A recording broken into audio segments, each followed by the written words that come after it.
কোনো দেশ এখানে জড়ায়ে পড়ছে বিশেষভাবে, সেই দেশেরই বিবেকবান মিডিয়াগুলো এখন তার প্রতিবাদ করছে যে এটা অসত্য।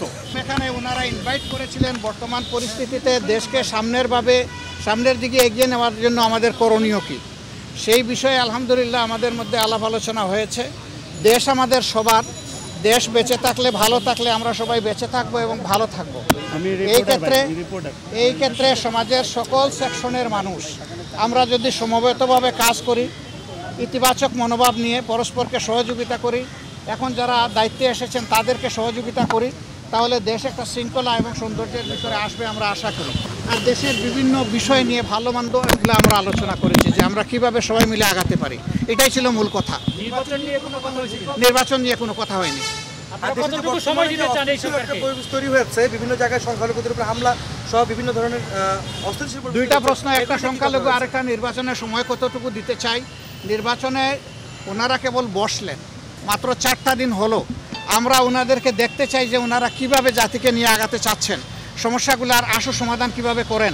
এরপরে যৌক্তিক সময়েই এটার সমাধান হবে বলে আমরা আশাবাদী। এখানে কোনো সমস্যা হবে এটা আমরা মনে করি না ইনশাল্লাহ। এখন আসছে যে বিভিন্ন দিক থেকে অনেকে ষড়যন্ত্রের কথা বলছেন, আপনারা সাংবাদিক সমাজও হয়তো বা এটা উপলব্ধি করছেন। এটা ট্রু যে বিশেষ করে আমাদের এইখানে বিভিন্ন ধর্মাবলম্বী মানুষ যারা আছেন তাদের উপর বিভিন্ন জায়গায় কিছু হামলা হয়েছে, কিন্তু হামলাটা ধর্মীয় কারণে হয়েছে নাকি রাজনৈতিক কারণে হয়েছে এটা খুঁজে বের করতে হবে। ইতিমধ্যে বিভিন্ন ধর্মীয় সম্প্রদায়ের যারা আছেন তারাই বলেছেন যে সব মামলাকে ধর্মীয় মামলা বলে চালিয়ে দেওয়া যাবে না। এখানে একজন রাজনীতি করত, সে রাজনীতির ক্ষেত্রে হয়তো বড় কোনো অপরাধ করেছে, মানুষের ক্ষোভের জায়গা থেকে তার উপরে প্রতিশোধ নিয়েছে, এটাকে আমরা ধর্মীয়ভাবে নেব কেন? এটা আমাদের দায়িত্ব না, এটা তারাই এখন প্রতিবাদ করছেন। আবার কোনো দেশ এখানে জড়ায়ে পড়ছে বিশেষভাবে, সেই দেশেরই বিবেকবান মিডিয়াগুলো এখন তার প্রতিবাদ করছে যে এটা অসত্য। যেভাবে বাংলাদেশের ব্যাপারে পরিবেশ তৈরি করা হচ্ছে, ভীতি সৃষ্টি করা হচ্ছে, বাংলাদেশের পরিবেশ এমন নয়। পার্টিকুলারলি আমাদের দলের নাম নিয়েও সেখানে এখন ভারতের গুরুত্বপূর্ণ ব্যক্তিরা তারা পোস্ট এডিটোরিয়াল লিখছেন যে কোথায় তাদেরকে অভিযোগ দিচ্ছেন আপনারা, তারা তো লাঠি হাতে মন্দির পাহারা দিচ্ছে, যারা মন্দির পাহারা দিচ্ছে তাদেরকে কেন আপনারা অহেতুক ব্লেম দেন? এভাবে তারাই এর প্রতিবাদ করছে, আমাদের প্রতিবাদ করার দরকার পড়ছে না। বিবিসির বিশ্লেষণ আপনারা দেখেছেন যে বিভিন্ন ফেক বিষয়গুলো তারা তুলে এনেছে তাদের মিডিয়ায়। বিবিসি তো আর বাংলাদেশের মিডিয়ার মতো আমরা বলতে পারবো না যে কারো দ্বারা চাপের মুখে পড়ে তারা এটা করেছে, আমরা তো তা বলতে পারবো না। এরকম কোনো চাপও নাই তাদের উপরে, তারা কারো চাপের পরোয়াও করে না। তা আমাদের অনেক সময় চাপে বিভিন্ন অবস্থা সৃষ্টি হয়ে যায়, তারা তো ওরকম না।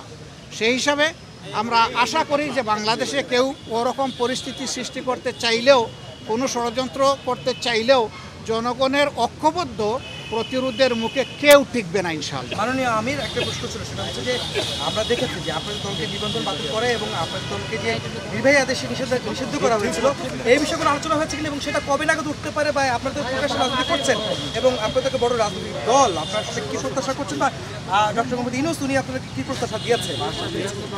আসলে দেখেন, আমরা এখানে দলীয় দাবি দাওয়া নিয়ে আসিনি, আমরা এসেছি জাতীয় স্বার্থের বিষয়টা আলোচনা করতে।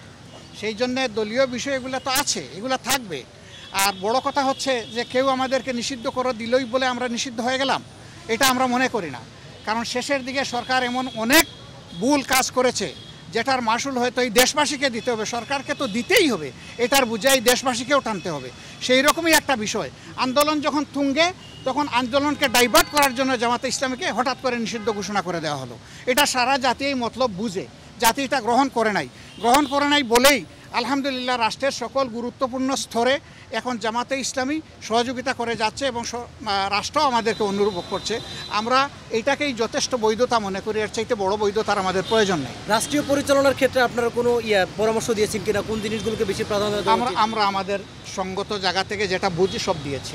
সরকার শুরু হলো, আস্থা কেন রাখবো না? এটা তো জনগণের বিপ্লবের সরকার, আমরা এখনই আস্থা হারিয়ে ফেলার মতো তো কোনো জিনিস আমরা দেখছি না। Thank you very much.